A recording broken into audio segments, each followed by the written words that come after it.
बहुत बधाई और पवित्र कौर मैम का, जीवन जी का, मंजू अरोड़ा जी का, सबका बहुत बहुत शुक्रिया कलाकृति मंच का, मुझे आप सबसे रूबरू होने का मौका देने के लिए और इतनी महान हस्तियों से मिलने का मौका देने के लिए। मंजू अरोड़ा जी को जब सुनते हैं तो लगता है कविताएं तो एक तरफ इनको ही सुनते रहे, इतना प्यारा बोलती हैं ये। तो कुछ छोटी छोटी गजलों के माध्यम से नारी के मन की बात कहती हूँ। अफसोस कि आज भी ऐसे हालात हैं हमारे गाँव में और कई पिछड़े इलाकों में कि जहाँ एक बच्ची ये सोचती है, मैं जन्मी तो घर भर में चुप्पी सी छाई, मैं जन्मी तो घर भर में चुप्पी सी छाई, ना बाबा हंसे और ना माँ मुस्कुराई, न आया कोई घर में देने बधाई, न बांटे गए खील लड्डू मिठाई, न मेरे लिए कोई महफिल सजाई, नहीं दी किसी ने मुझे मुंह दिखाई। बच्चियां ऐसे ही कई घरों में जन्म लेती हैं। और पहेली ये मेरी समझ में ना आई, समझते हैं क्यों बेटियों को पराई। पहेली ये मेरी समझ में ना आई, समझते हैं क्यों बेटियों को पराई। मुझे क्यों ना पाला गया भाई जैसे, मुझे क्यों ना पाला गया भाई जैसे, मैं भी तो आखिर उसी माँ की जाई, मैं भी तो आखिर उसी माँ की जाई। बहुत शुक्रिया। और फिर बहुत शुक्रिया, बहुत अच्छा सुन रहे हैं आप लोग। और फिर एक पड़ाव आता है जब हमारी जैसी उम्र में आकर के सोचती है एक महिला, जिंदगी हम तेरा सिंगार नहीं कर पाए।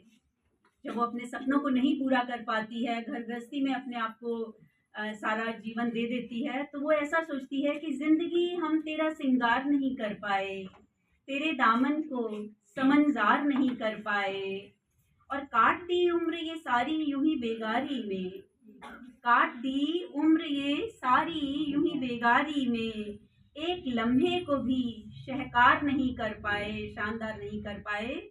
और ख्वाब देखे थे बुलंदी ये फलक के, लेकिन ख्वाब देखे थे बुलंदी ये फलक के, लेकिन घर की दहलीज तलक पार नहीं कर पाए, घर की दहलीज तलक पार नहीं कर पाए।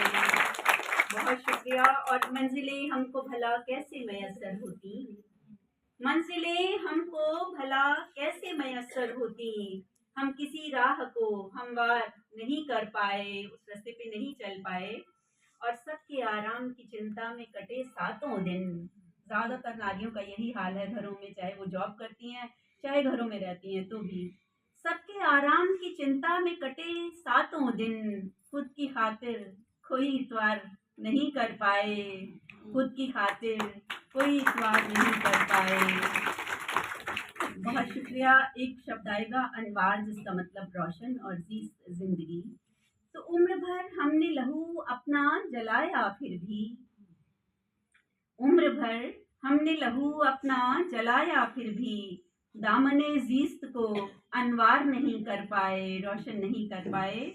और हमने औरों के गुलिस्तां तो संवारे, लेकिन अपने ही बाग को गुलजार नहीं कर पाए, अपने ही बाग को गुलजार नहीं कर पाए। और मक्ता यूं हुआ, कहने को दिल में हमारे था बहुत कुछ मधुमन, कहने को दिल में हमारे था बहुत कुछ मधुमन, पर कभी जुर्रते इजहार नहीं कर पाए, पर कभी जुर्रते इजहार नहीं कर पाए।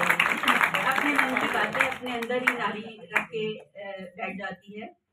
और फिर एक आखिरी कुछ एक गजल के कुछ अशार में आज की बच्चियों की बात कहती हूँ। जो आज की बच्चियां हैं वो ऐसा सोचती हैं, करना है अब हर सपना साकार मुझे, उड़कर जाना है आकाश के पार मुझे। सोचते हो ना ऐसा? तो भरने हैं अब चांद सितारे मुट्ठी में, इससे कम अब कुछ भी नहीं स्वीकार मुझे। और खूब निभा ली जिम्मेदारी जीवन भर, लेना होगा अब अपना अधिकार मुझे। और जो इंसान के पाँव की बेड़ी बन जाए, उन सारी रस्मों से है इनकार मुझे। और बंगला गाड़ी चूड़ी कंगन पायल हार, बंगला गाड़ी चूड़ी कंगन पायल हार, ये चीजें अब लगती हैं बेकार मुझे। हर निर्णय में मेरी हिस्सेदारी हो, हर निर्णय में मेरी हिस्सेदारी हो। देना होगा अब तो ये अधिकार मुझे, देना होगा अब तो ये अधिकार मुझे। बहुत शुक्रिया।